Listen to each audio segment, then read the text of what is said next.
Hello friends, नमस्कार। स्वागत है आप सभी का स्टडी विज्ञान प्रकाश में। दोस्तों शुरू करते हैं 5 अप्रैल की करंट अफेयर और सबसे पहले करेंगे 4 अप्रैल के प्रश्नों का एक सुपर फास्ट रिवीजन। तो हाल ही में किस देश ने एक बहुराष्ट्रीय युद्धाभ्यास जिसका नाम है शांतिर अग्रसेना 2021 का आयोजन किया है? तो इसका सही जवाब बांग्लादेश है। National payment corporation of India that is NPCI के आंकड़ों के मुताबिक मार्च 2021 में लेन देन में कुल कितने प्रतिशत उछाल यूपीआई पेमेंट में दर्ज हुआ? तो इसका सही आंसर होगा 19%।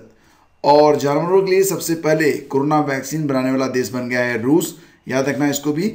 और कर्मचारी राज्य बीमा निगम यानी कि ईएसआईसी के जो नए डीजी बने हैं, डायरेक्टर जनरल यानी कि महानिदेशक, तो इनका नाम है मुखमीत एस भाटिया।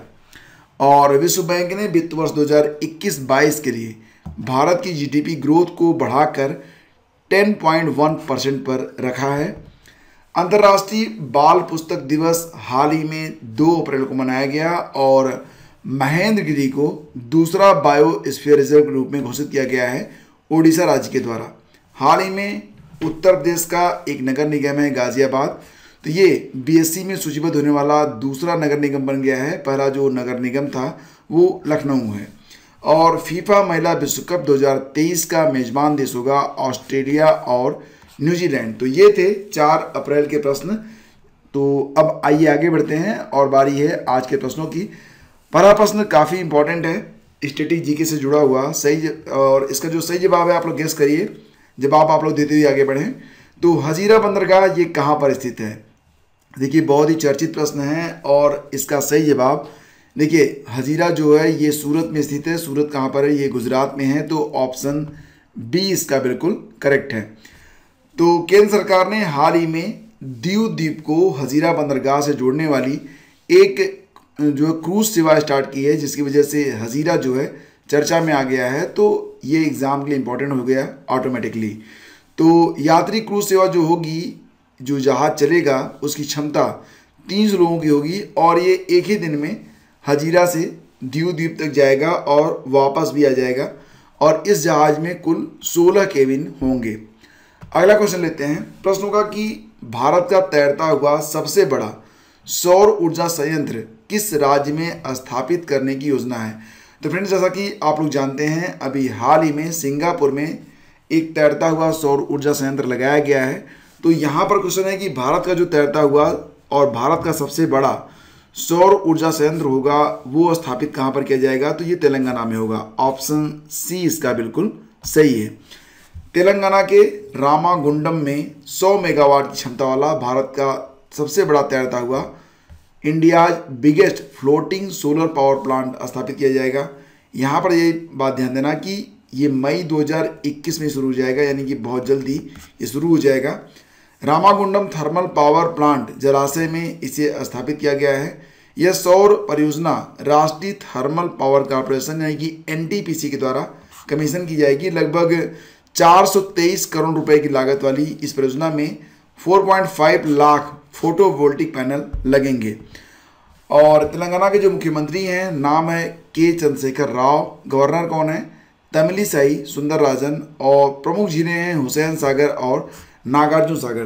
तो स्टैटिक जीके के अंतर्गत कभी कभी ये क्वेश्चन आता है कि हुसैन सागर झील कहाँ पर स्थित है, नागार्जुन सागर कहाँ पर है? तो ये दोनों जो है कहाँ पर है? तेलंगाना में है। अब यहाँ पर फ्रेंड्स एक बहुत ही महत्वपूर्ण बिंदु है जिसको आपको याद रखना है और एग्जाम के लिए बहुत इंपॉर्टेंट है, वेरी वेरी इंपॉर्टेंट में रखिएगा इसे आप। तो 600 मेगावाट क्षमता वाला दुनिया का सबसे बड़ा सौर ऊर्जा संयंत्र यानी कि world's largest solar power plant Madhya Pradesh में नर्मदा नदी पर ओंकारेश्वर बांध पर स्थापित किया जा रहा है। ये 2023 तक जो है वर्किंग में आ जाएगा, 22-23 तक। और इसमें जो कुल लागत लग रही है वो 3000 करोड़ रुपए की लागत लग रही है। तो याद रखना ये बहुत ही अच्छा प्रश्न है फॉर एवरी एग्जाम्स। ठीक है, आगे बढ़ते हैं। अगला क्वेश्चन होगा L&T टेक्नोलॉजी सर्विसेज लिमिटेड के नए एमडी और सीईओ कौन बनाए गए हैं? तो फ्रेंड्स ये कौन है? ये हैं अमित चड्ढा। ऑप्शन सी यहाँ पर बिल्कुल सही है। तो L&T टेक्नोलॉजी सर्विसेज स्थापना इसकी हुई थी 14 जून 2012 में। मुख्यालय मिलेगा आपको कहाँ पर? गुजरात के बड़ोदरा में। वर्तमान में एमडी और सीईओ बन गए हैं अमित चड्ढा। और ये जो संस्था है L&T टेक्नोलॉजी सर्विसेज, ये लार्सन एंड टूर्बो का ही एक जो है उपक्रम है। अगला क्वेश्चन होगा कि पुरुष मुक्केबाजी विश्व चैंपियनशिप 2023 की मेजबानी कौन सा देश करेगा। तो यहाँ है आपके ऑप्शन और सही जवाब है ऑप्शन ए यानी कि उज्बेकिस्तान। तो फ्रेंड्स सही जवाब ऑप्शन ए होगा। पुरुषों की विश्व मुक्केबाजी चैंपियनशिप 2023 में ताशकंद में होगी। ताशकंद जो है ये उज्बेकिस्तान की राजधानी है। अंतर्राष्ट्रीय मुक्केबाजी संघ ने यह जानकारी दी है। AIBA के जो अध्यक्ष हैं, नाम है उनका उमर क्रेमल्योव, उन्होंने उज्बेकिस्तान के दौरे पर इसकी पुष्टि की है। यह चैंपियनशिप पहली बार उज्बेकिस्तान में होने वाली है। उज्बेकिस्तान ने रियो ओलंपिक 2016 में मुक्केबाजी में 3 स्वर्ण पदक जीते थे। अगला क्वेश्चन, हाल ही में किसे ब्रिटानिया इंडस्ट्रीज का अतिरिक्त निदेशक नियुक्त किया गया है। सही जवाब होगा ऑप्शन ए यानी कि डॉक्टर उर्जित पटेल। तो फिलहाल फ्रेंड्स डॉक्टर उर्जित पटेल की यह नियुक्ति गैर कार्यकारी और स्वतंत्र निदेशक श्रेणी में 31 मार्च 2021 से 5 साल के लिए यानी कि 30 मार्च 2026 तक प्रभावी रहेगी।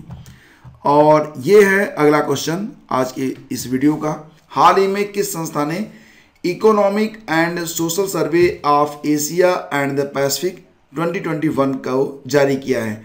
तो economic and social survey of India and the Pacific 2021 report जारी की गई है United nation economic and social commission of India के द्वारा। तो ऑप्शन ए इसका बिल्कुल सही है। तो फ्रेंड्स रिपोर्ट के मुताबिक भारत में 2021-22 में 7% की आर्थिक वृद्धि का अनुमान लगाया गया है। United nation economic and social commission for Asia की स्थापना 28 मार्च 1947 में हुई थी। हेडक्वार्टर मिलेगा आपको बैंकॉक जो कि थाईलैंड में स्थित है। और भारत का पहला पूर्ण विद्युतीकृत रेलवे जोन बन गया है पश्चिमी मध्य रेलवे जोन। ऑप्शन बी यहाँ पर बिल्कुल सही है। और आपको ये भी याद रखना होगा कि पश्चिमी मध्य रेलवे जोन जो है इसका मुख्यालय है जबलपुर में। जबलपुर कहाँ पर है, ये मध्य प्रदेश में है। और फ्रेंड्स वर्तमान में भारत में कुल कितने रेलवे जोन बन गए हैं, तो 18 रेलवे जोन हैं, ये भी आपको याद रखना है, ठीक है। तो इस जोन के अंदर यानी कि पश्चिमी मध्य रेलवे का जो हेडक्वार्टर है जबलपुर मध्य प्रदेश है और पश्चिमी मध्य रेलवे का जो जोन है इसके अंतर्गत कुल 3012 किलोमीटर जो रेलवे लाइन है वो पूरी तरह से विद्युतीकृत हो चुकी है। इस पर जो भी ट्रेनें चल रही हैं वो इलेक्ट्रिक यानी कि विद्युत की सहायता से चल रही हैं। बारी है कुछ नंबर 4 की। कल मैंने आप लोगों से सवाल ये किया था कि अटल शहरी पुनरुद्धार एवं परिवर्तन मिशन अमृत का संबंध किससे है और इसका सही जवाब क्या है। सही जवाब है ऑप्शन डी यानी कि शहरी अवस्थापना। तो फ्रेंड्स यहाँ पर दीपा तिवारी जी का जो आंसर है इसे मैं यहाँ पर आज फीचर कर रहा हूँ। इन्होंने बहुत ही अच्छा लिखा है, अमृत का संबंध शहरी अवस्थापना से है, जिसका फुल फॉर्म है Atal mission for rejuvenation and urban transformation. इस योजना के अंतर्गत 100 स्मार्ट सिटी बनाने, 500 शहरों में आधारभूत सुविधाओं का विकास करने और 2022 तक शहरी इलाकों में सभी के लिए घर बनाने की योजना शामिल है। स्थापना इसकी यानी कि ये जो योजना है अमृत योजना, इसकी शुरुआत कब हुई थी, तो इसकी शुरुआत हुई थी 24 जून 2015 में। और अब बारी है आज के प्रश्न की। तो आज का क्वेश्चन ये रहा कि भारतीय राष्ट्रीय कांग्रेस का 1896 का अधिवेशन किसके लिए जाना जाता है। पहली बार राष्ट्रगान गाया गया, पहली बार राष्ट्रीय गीत गाया गया, पहली बार तिरंगा लहराया गया या इनमें से कोई नहीं। इसका उत्तर आप लोग लिखिएगा डिटेल में। और जो लोग अब वेरीफाई करना चाहते हैं कि उनका उत्तर सही या नहीं, वो लोग हमारे टेलीग्राम चैनल पर आइए, वहाँ पर आपको ये जो क्वेश्चन है और इसका विस्तार में आपको आंसर मिल जाएगा। तो दोस्तों मिलेंगे हम आपसे अगले वीडियो में। वीडियो पसंद आता है तो लाइक और शेयर करना बिल्कुल भी मत भूलिए। Have a great day. जय हिंद।